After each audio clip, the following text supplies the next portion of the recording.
I recently saw the movie Iron Claw and I must say it was an intense ride of emotions. The true story of the inseparable Von Erich brothers who made history in the intensely competitive world of wrestling in the early 1980s. Before we proceed, do subscribe if you are new to my channel as it would be inspiring for me just like the movie Iron Claw. The movie starts happily showing the life of four brothers, Kevin, David, Michael and Kerry, whose dad was a professional wrestler.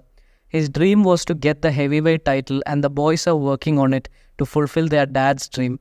The bond between the brothers are really strong and you can feel the chemistry in each and every scene. Kevin and David are fighters while Kerry is concentrating on Olympics. Mike's passion is music but he is too young to make a choice. The Von Erich family is well known for wrestling and they have been living quite the celebrity life with a successful streak. Kevin's aim is to win over the heavyweight champion title and he works constantly for his goal. He then meets a lady named Pam with whom he falls in love with. We get to know that the Olympics will be cancelled and the players would be coming home. Kerry comes home disappointed as he couldn't achieve his dream. He then joins with his brother as per his dad's advice. The three brothers together received crazy attention and pulled quite a fan following. It was time for the heavyweight championship which was held for over 6 months and this time David was chosen over Kevin by their father.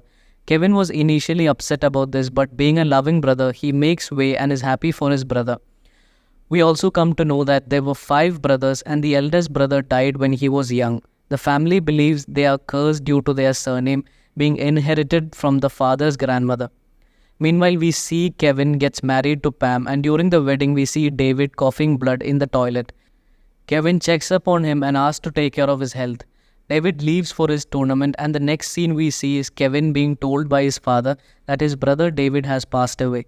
He was found dead in Japan. The unexpected death causes a lot of pain in the family, but we can see how they hold back their emotions as per the advice of the father. The father wants a new heavyweight champion and this time it's Kerry. Kerry wins the world title and brings the legendary belt home. It's a proud moment. The brothers Kerry and Kevin have a beer. Kerry says he wants to go for a ride and the next scene we see him in clutches with his one leg gone. All of these are due to negligence but you start to think if it's actually the curse working. We see Michael started boxing lessons from Kevin and we also see him in the ring. During a fight we see Mike break his shoulder and is rushed to the hospital. Doctors say it's a rare case and the effect of surgery has elevated Mike's pressure and temperature, leading him to a coma. This really gets Kevin and he is actually a father now. In order to save his child from the curse, he doesn't give his son the family name. We see Mike back on feet but he is depressed. He even says he cannot be David even though people want him to be. Michael commits suicide and it's another funeral for the family. Even the mother is not allowed to cry but the scene really gets you emotional. Kerry tries going for a prosthetic foot and after a lot of practice and pain he pulls it off. Kevin works for his upcoming heavyweight match. He's really angry and hits the opponent back to back.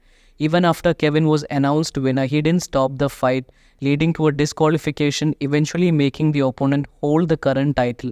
His dad is upset with him, but then we slowly see Kerry win fights and become the international champion. He comes home with a girl named Tanya.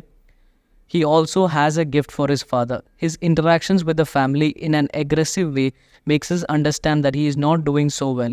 He doesn't talk much with Kevin but one night calls Kevin and says he cannot go further. Kevin tries to support him in all ways possible and asks his father to check on him. His father was ignorant about all this and it's understood he didn't care much. We see Kevin rushing to the house and while searching for Kerry, he hears a gunshot. Kerry shot himself with a gun he had gifted his father. Kevin, in despair and uncontrollable grief, chokes his father asking why you didn't look out for him or any of us. His dad didn't really have an answer. Kevin carries his brother to a table, imagining all the brothers meeting in a peaceful place. The scene was magnificent. They even meet the eldest brother who died, the 4 brothers together and happy. We see Kevin selling the club and concentrating on his family. He has 2 sons now and his wife is pregnant. We see the boys play catch and Kevin is looking at them. He burst into tears thinking about his brothers. His sons run up to him and ask what the problem was. Kevin says he misses his brothers and both of them reminds him of his brothers.